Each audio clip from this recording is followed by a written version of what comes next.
தந்தை, மகன், தூய ஆவியின் பெயராலே ஆமென். மூவொரு கடவுளுடைய அருளும் ஆசீரும் பாதுகாப்பும் வழி நடத்துதலும் உங்களோடு இருப்பதாக. பொதுக்காலம் 11வது வாரம் செவ்வாய்க்கிழமை. இயேசுவில் என் அன்பு சகோதர சகோதரிகளே, புனித அகஸ்தீனர் அழகாக சொல்லுவார், கடவுளுடைய அருள் என்கின்ற வெள்ளமானது தாழ்ச்சி என்கின்ற பள்ளத்தை நோக்கி ஓடுமே ஒழிய அகந்தை ஆணவம் என்கின்ற மலை உச்சியை நோக்கி பாயாது என்று சொல்லுவார்.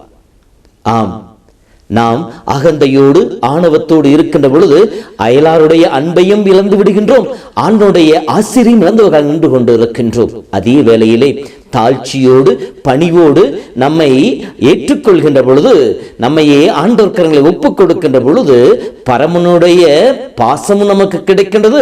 நம்மோடு இருக்கின்ற மனிதர்களுடைய சுற்றமும் நட்பும் நம்மோடு இணைவதாக இருக்கின்றது. இதோ இன்றைய வார்த்தையை பார்க்கின்ற பொழுது, இன்றைய முதல் வாசகத்தில் ஆகாப் அரசனுடைய 2 நிலைகள் மிக தெளிவாக கொடுக்கப்பட்டிருக்கின்றது. அரசன் என்கின்ற ஆணவத்திலே நாபோத்தை கொன்று அவனுடைய தோட்டத்தை சொந்தமாக்கி கொண்ட ஆகாப் அரசன் அந்த நிலத்தை தனக்கேற்றார் போல மாற்றி அமைக்க செல்கின்ற பொழுது அங்கே அவனுடைய ஆணவம் தலை தூக்குகின்றது. ஆணவம் அவனை ஆட்டி படைத்ததினாலே அடுத்தவர்களை நிந்தித்தான், பிறர் பொருள் மீது ஆசைப்பட்டான், அதை தன்மையப்படுத்திக் கொண்டான். தான் செய்து தவறு என்பதை உணராமல் அகந்தையிலே ஒரு வகையான மேட்டின் மேலே வாழ்ந்து கொண்டிருந்தான். நம்முடைய வாழ்விலும் கூட இந்த நான் என்கின்ற அந்த எண்ணம் வந்து விட்டதே என்றால் நாம் பிறரையும் உதாசீனப்படுத்துவோம், கடவுளுடைய அன்பையும் இழந்தவர்களால் நின்று கொண்டு இருப்போம். அதைத்தான் ஆகாபுக்கு இளைய இறைவாக்கச் சொல்வது, உன்னை விட மோசமான ஒருவனும் இல்லை, இவனுடைய அருளை இழந்து விட்டாய் என்று சொல்லி அவனுக்கு வருகின்ற சாவ தண்டனைகளை பட்டியலிட்டு சொல்லிக் கொடுப்பதாக இருக்கின்றது. எப்படி அகந்தையோடு இருந்த சம்மனசு ஆண்டவருடைய அருளை இழந்து சாத்தானாக மாறியதோ, அதை போலவே அகந்தையும் நான் என்கின்ற கௌரவமும் என்னால் எல்லாம் எனக்கு தெரியும் என்கின்ற அந்த மனநிலை வருகின்ற பொழுது நாமும் ஆண்டவனை விட்டு விலகிச் செல்கின்றோம். சாத்தானின் பட்டறையாக, சாத்தானின் கைக்கூலியாக நாம் ஒவ்வொருவரும் மாறி போகின்றோம். அப்பொழுது நாம் பிறருக்கு எதிராக செய்கின்ற தீமைகள் நம் கண்களுக்கு தெரியாது. ஆண்டவனை விட்டு விலகிச் செல்கின்ற சூழ்நிலைகளும் நம்மை அறிந்து கொள்ள முடியாமல் அது மறைத்துவிடும். இதனால் நிறைய ஆசிரியையும் அன்பு வாழ்வையும் இழந்து நின்று கொண்டிருக்கின்றோம். ஆனால் ஆகாபுக்கு எலியா சொன்னவுடன், அவன் செய்த தவறுகளையும் அதனால் வருகின்ற தண்டனைகளையும் எலியா பட்டியலிட்டு காட்டியவுடன் ஆகாபு செய்த செயல்தான் நம் வாழ்விற்கு தேவையான ஒன்றாக இருக்கின்றது. மனித பலவீனத்தினாலே, நான் என்கின்ற அகந்தையினாலே அல்லது ஆணவத்தினாலே பிறரை மதிக்கால் வாழ்ந்திருந்தாலும் நம் வாழ்விலே இறை வார்த்தையின் வழியாகவோ அல்லது மற்ற மனிதர்கள் வழியாகவோ நம்மிடம் இருக்கின்ற குறைபாடுகளை சுட்டி காட்டுகின்ற பொழுது, நம்மிடம் இருக்கின்ற பலவீனங்களை சுட்டி காட்டுகின்ற பொழுது ஆகாப் அரசன் செய்ததை போல செய்ய வேண்டும். ஆகாப் என்ன செய்தான்? இதை கேட்டவுடன் தன்னையே தாழ்த்தி கொண்டான், சாக்கு உடை உடித்துக் கொண்டான், தன்னுடைய தவறை ஏற்றுக்கொண்டு மன்னிப்பை கேட்டான். திருப்பாடல் 51 படிப்பதை போல குற்றம் உணர்ந்து தாழ்வுற்று நொறுங்கி இதயத்தை இறைவன் ஒருபோதும் புறக்கணிப்பதில் என்ற வார்த்தையின் பிரகாரம் கடவுள் ஆகாபை ஏற்றுக்கொள்கின்றார். அவனுக்கு கொடுத்த அவன் காலத்தை நிறைவேறுவதாக கொண்ட அந்த தண்டனைகளை கடவுள் மாற்றி போடுகின்றார். பணிவும் தாழ்ச்சியும் பெற்றுக் கொடுக்கின்ற ஆசீர்வாதம் இதுதான். அதான் மீகா புத்தகம் 6:8 இறைவாக்கு இவ்வாறு சொல்லுவார், கடவுள் உன்னிடம் விரும்புவது எதிர்பார்ப்பது என்ன? கடவுள் கரங்களே உன்னை தாழ்த்துவதை தானே கடவுள் எதிர்பார்க்கின்றார் என்று சொல்லப்பட்டிருக்கின்றது.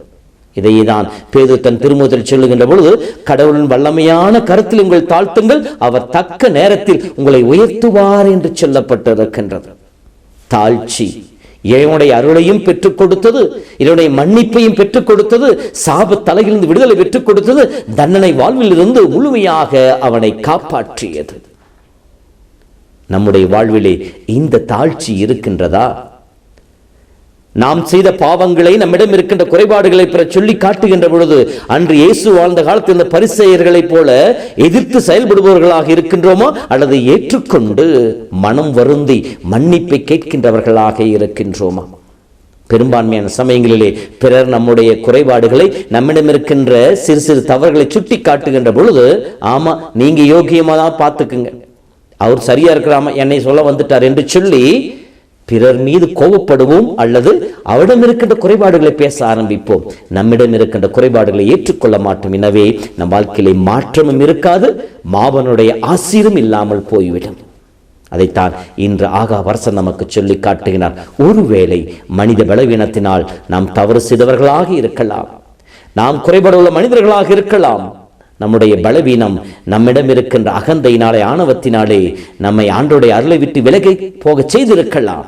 நாம் தவறு செய்திருந்தாலும் சுட்டி காட்டப்படுகின்ற பொழுது, உணர்த்தப்படுகின்ற பொழுது ஆகாபரசனை போல நாம் ஏற்றுக்கொண்டு மனம் வருந்தினோம் என்றால் நம் வாழ்க்கையிலும் இறை ஆசை நிறைவாய் கடந்து வரும், இறை அருள் நம்மில் நிறைவாய் தங்கிடும்.